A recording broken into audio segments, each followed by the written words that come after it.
अस्सलामुअलैकुम बच्चों, उम्मीद है आप लोग सब खैरियत से होंगे। बेटा आज हम physics class 10th new book 2026 में जो आपकी न्यू बुक आई है बेटा फ़िज़िक्स की, उसका चैप्टर नंबर 10 जो है वो पहला चैप्टर है, उसका नाम है थर्मल फ़िज़िक्स। बेटा आज हम उसके एक्सरसाइज न्यूमेरिकल्स करेंगे। बेटा आपको शॉर्ट क्वेश्चन या किसी भी टॉपिक के रिलेटेड शॉर्ट क्वेश्चन अगर चाहिए हों बेटा आप ज़रूर बताएं कमेंट बॉक्स में, इंशाल्लाह उस पर अलहदा से वीडियो बना दूंगा। तो हमारे पास न्यूमेरिकल नंबर 1 क्या है बेटा वो देखते हैं।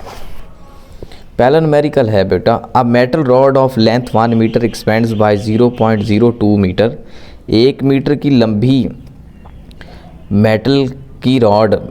मेटल की धात की सलाख है जो फैलती है 0.02 metre when heated from 20 degree Celsius to 120 degree Celsius. 1 metre लंबी मेटल की रॉड को जब 20 डिग्री सेल्सियस से 120 डिग्री सेल्सियस तक गर्म किया जाए तो उसकी लंबाई में 0.02 मीटर का इजाफा होता है। Calculate its coefficient of linear expansion. इस मेटल रॉड का कोफिशिएंट ऑफ लीनियर एक्सपेंशन क्या होगा वो कैलकुलेट करना है। तो गिवन डेटा में बेटा हमारे पास शुरू में इनिशियल यहाँ पे L0 भी लिख सकते हैं, L0। तो इनिशियल शुरू में लंबाई कितनी थी बेटा उस मेटल की 1 मीटर।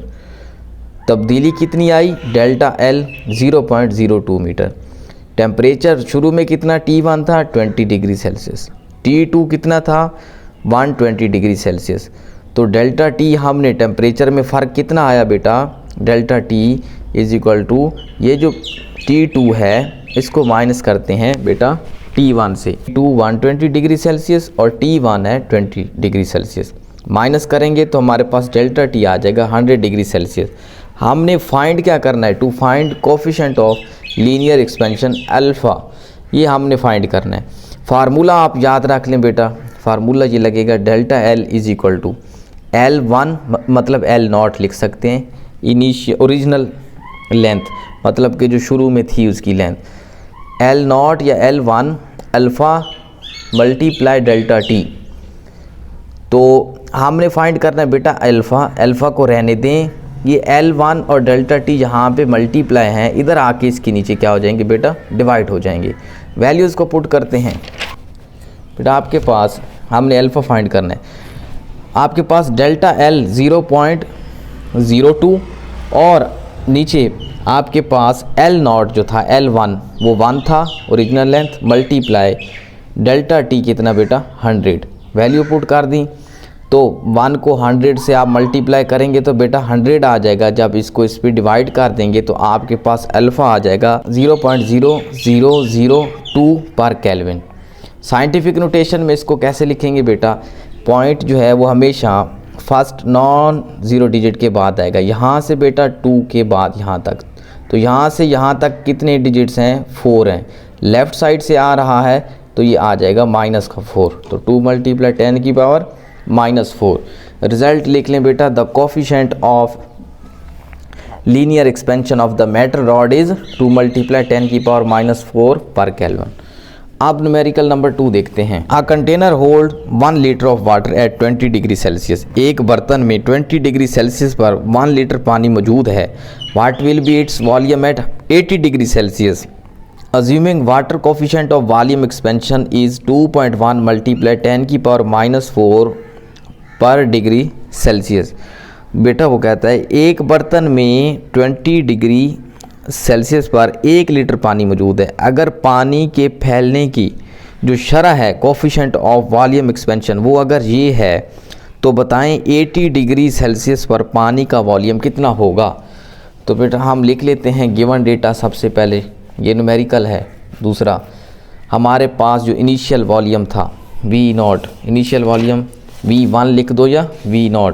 तो इनिशियल वॉल्यूम क्या था 1 लीटर, और बेटा 1 लीटर इक्वल होता है 1000 क्यूबिक सेंटीमीटर के।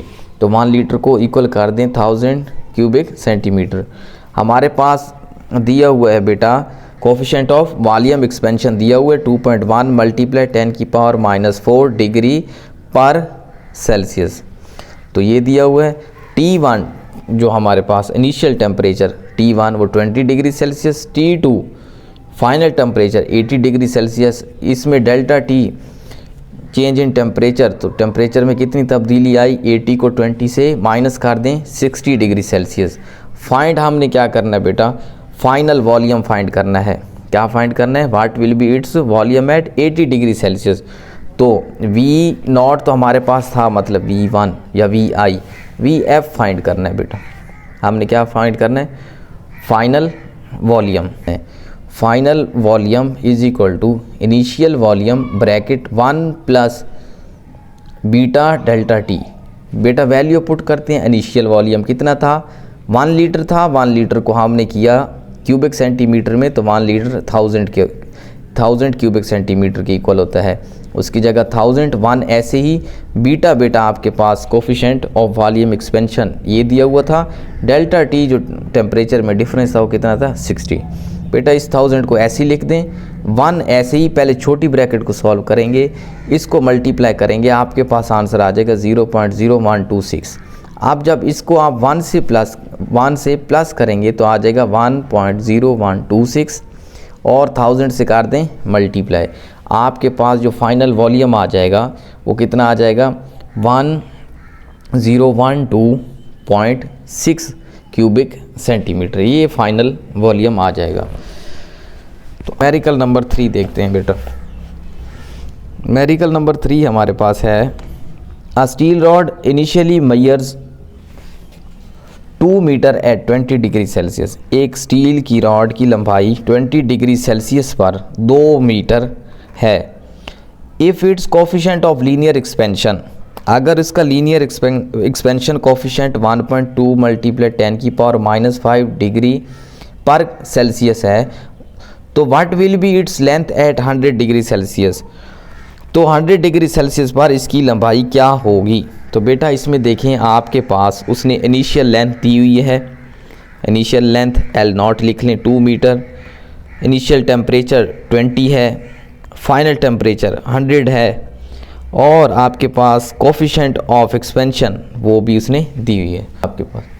इनिशियल आपके पास कितनी है जी बेटा, 2 metre, coefficient of linear expansion दिया हुआ है 1.2 मल्टीप्लाई 10⁻⁻4 डिग्री पर Celsius, T1 20 degree Celsius, T2 100 degree Celsius.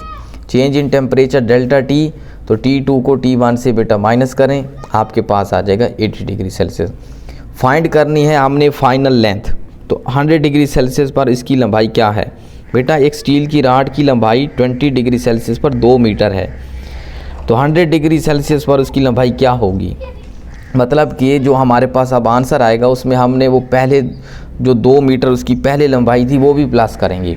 पहले फार्मूला देखते हैं बेटा, फार्मूला हमारे पास वही लगेगा जो आपने न्यूमेरिकल नंबर 1 में लगाया है, delta L is equal to L0 alpha delta T। यही फार्मूला न्यूमेरिकल नंबर 1 में लगाया था।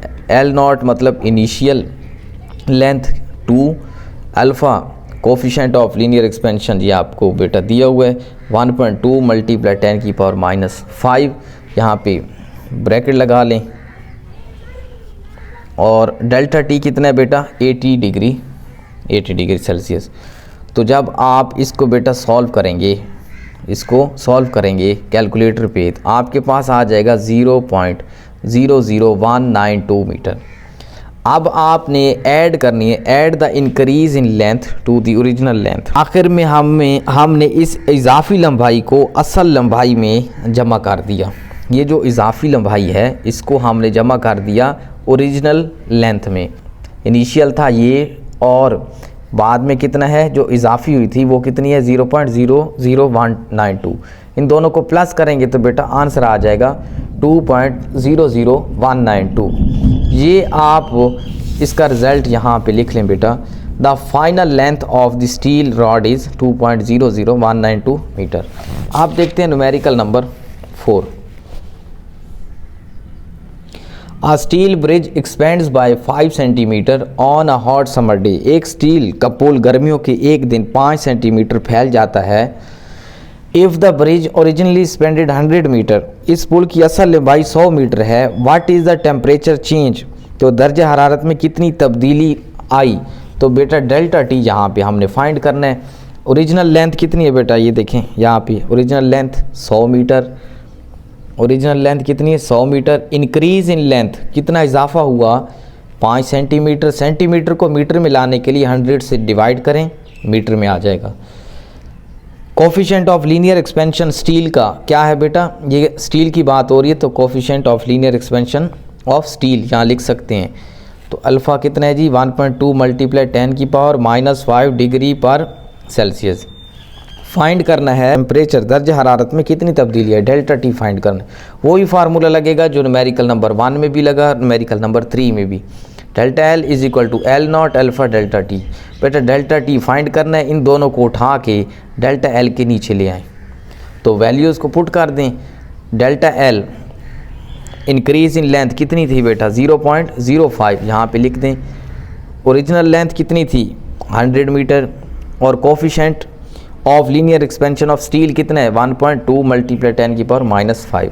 बेटा इनको जब हम आपस में मल्टीप्लाई करेंगे तो हमारे पास आएगा 0.012, दोनों को डिवाइड करें आंसर आ जाएगा 41.67 डिग्री सेल्सियस।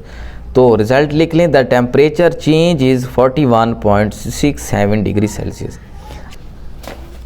न्यूमेरिकल नंबर 5, बेटा न्यूमेरिकल नंबर 5 है how much heat is required to raise the temperature of 2 kg iron bar from 20 degree Celsius to 100 degree Celsius. 1-2 kilogram iron की बार का टेम्परेचर 20 डिग्री सेल्सियस से बढ़ाकर 100 degree करने के लिए कितनी हीट की ज़रूरत है, how much heat is required given the specific heat capacity of iron. जबकि आयरन की जो स्पेसिफिक हीट कैपेसिटी है वो कितनी है 450 जॉल पर केजी पर केल्विन।